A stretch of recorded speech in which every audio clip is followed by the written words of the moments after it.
chapter 8.6, securing TCP connections using the secure socket layer, which is SSL. So before we jump into SSL, um, I just want to do a brief introduction about the whole thing about TCP application, the problem with it, and the solution, so that we can understand the reason why we need a secure socket layer and how TCP connections is related to secure socket layer. So TCP is the language of cyberspace, meaning is the protocol in which messages can be transferred from the client application, like a web browser, to the server application. So messages get transferred to the TCP protocol. Now, to establish a TCP connection, HTTP wants to send or transmit a message, so it takes the messages and streams it as data. Once the transport layer receives the message, it divides the message into segments, into chunks, basically, then transports the segments across the internet inside an envelope we call IP packets. So the IP packet is basically like an envelope that contains the TCP segments, in which the envelope can be delivered to the various destinations. So once the transport layer transport the IP packet to the network layer, the network layer sends the IP packet to the various IP destinations, basically. Now the problem with this is that when the TCP messages are being transferred, they're not well secured, and they can be spoofed, or there could be a man-in-the-middle attack, which could be reading all the data. So for security of the TCP segments, that's where the secure socket layer comes in, which is a new layer between the application layer and the transport layer. Yeah, so to fully understand how SSL works, SSL uses a cryptographic technique for the confidentiality to make sure that the data that has been transferred are being encrypted, and it uses data integrity to make sure that the data are not being unchanged, or they're not being manipulated by another person, and it also uses the endpoint authentication to make sure that the messages are being delivered to the rightful owner. So why do we need SSL? We need SSL because if confidentiality is not being taken, some could be spoofing and be reading all the data if they're not being encrypted.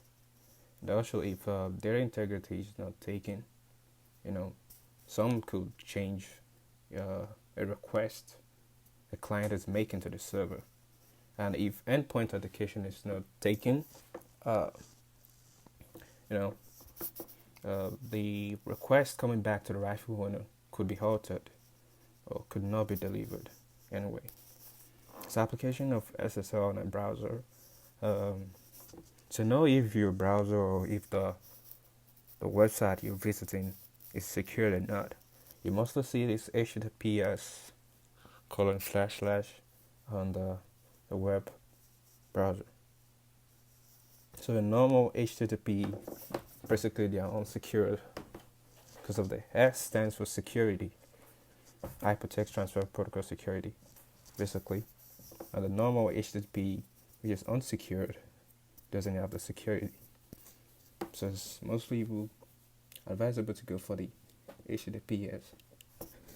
So that's how you know if you're on the secure socket layer.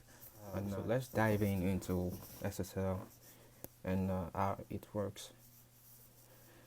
So the process of SSL, which I call the almost secure socket layer, means it's not kind of a complete one, but we'll take a look at a complete SSL during this presentation. So SSL protocol makes use of three phases: handshake, key derivation and data transfer. So think of it like this: if you wanna, like a friend or greeting, you handshake the person first before you start into the real conversation. So basically, uh, in SSL, there's like an handshake between the server and the client. Then there's a key derivation which is used to encrypt the data.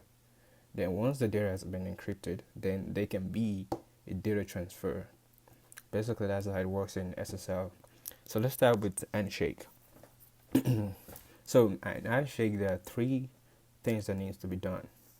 First, Bob, which is the client, and Alice is the server. So Bob establishes a TCP connection to Alice. In order to do that, um, Bob sends a TCP synchronize to Alice. Then Alice sends a TCP synchronization acknowledgement back to Bob. Then Bob again sends a TCP acknowledgement back to the server. That alone will establish a TCP connection.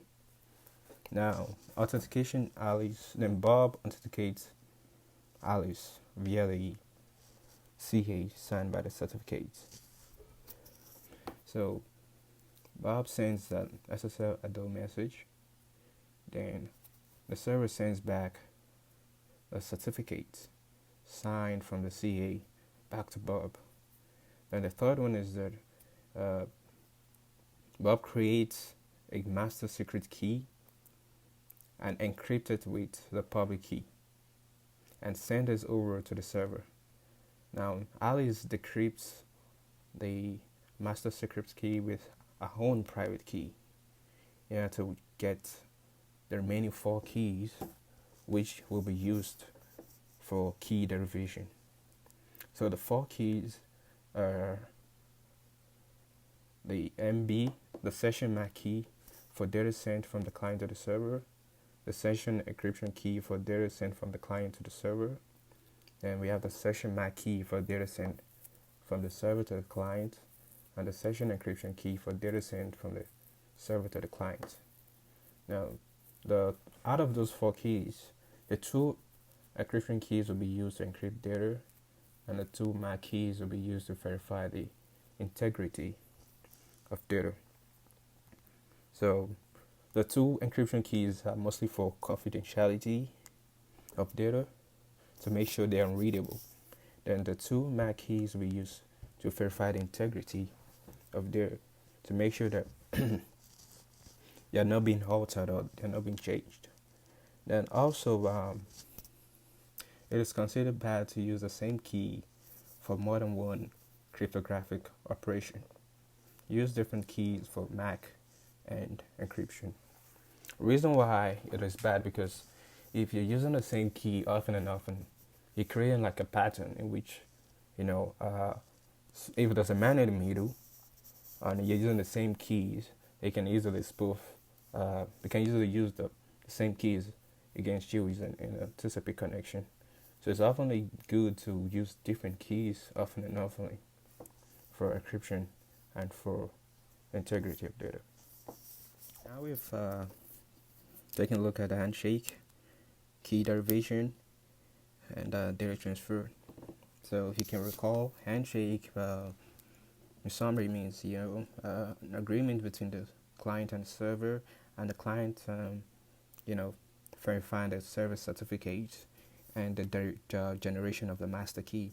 In key derivation, the master key is used to generate 4 additional keys, which we said 2 MAC keys and 2 encryption keys. So in data transfer, this is where we want to transfer the data. So to transfer data, SSL basically uses a TCP byte stream, which the data gets transferred into bytes stream. So so data basically in the record data called block D. Let's call it block D, and the client itself computes a MAC key, which is MB. So adds the mad key with the record data to create hash for functions. Then the client uses the EB, which is the encryption key, to encrypt the data. So once the data has been encrypted, it can go the data can be transferred to the server. Now, there's a problem with this, is that they're still vulnerable to a man-in-the-middle attack. I mean, someone can change the segments, can reorganize the segments of data, because we have B1, B2, B3. So someone can change B1, B2, B3 to B1, B3, B2. Now, to prevent this, the server itself has a sequential key called a sequential key. So whenever the record has been delivered to the server basically, it has a counter that increments every time it receives a record. So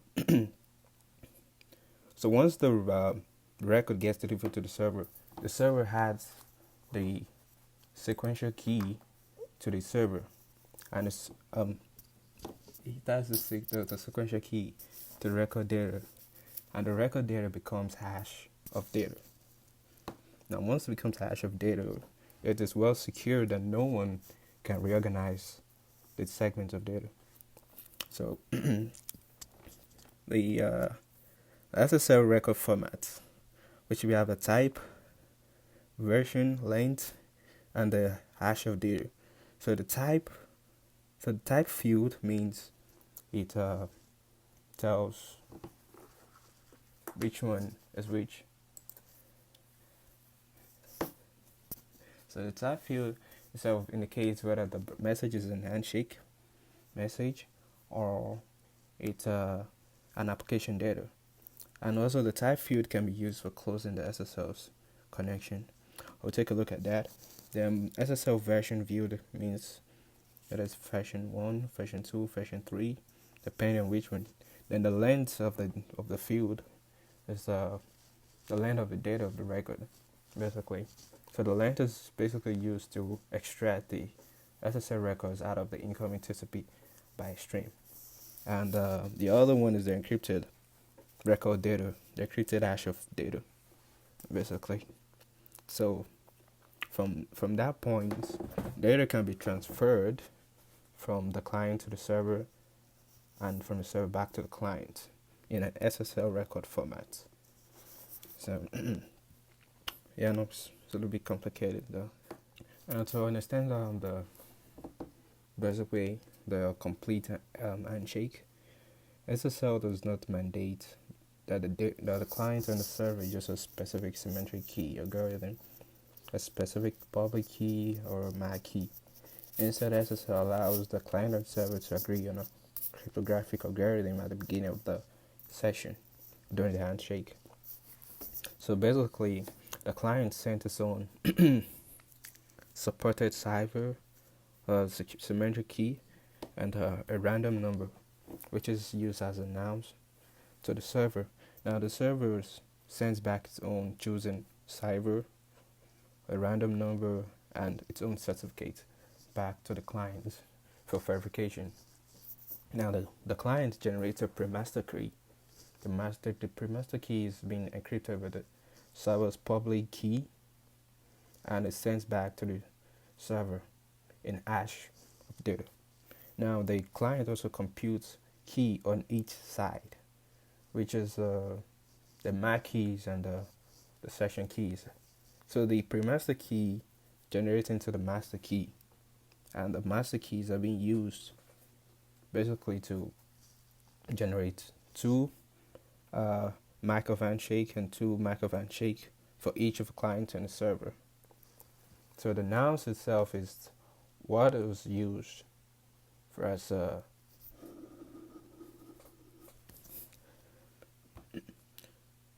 MAC is used in the key derivation function, which will cause the MAC keys and the encryption keys to be different once the connection is closed. So if a man in the middle attempts to replay the connection, the SSL records from the intruder will fail integrity checks and will not be successful. Because once the client sends its own cipher algorithm with the nonce, the nouns key makes all thing about it to be different. So a quick summary about how SSL works, how it's been applied on a web page. The user assistant of secure site checks the DNS of the IP address of the server, and once that sees question of secure SSL connection, the server responds to the host with a valid certificate, and that way the connection can be started up and data can be transferred between the client and the server, basically.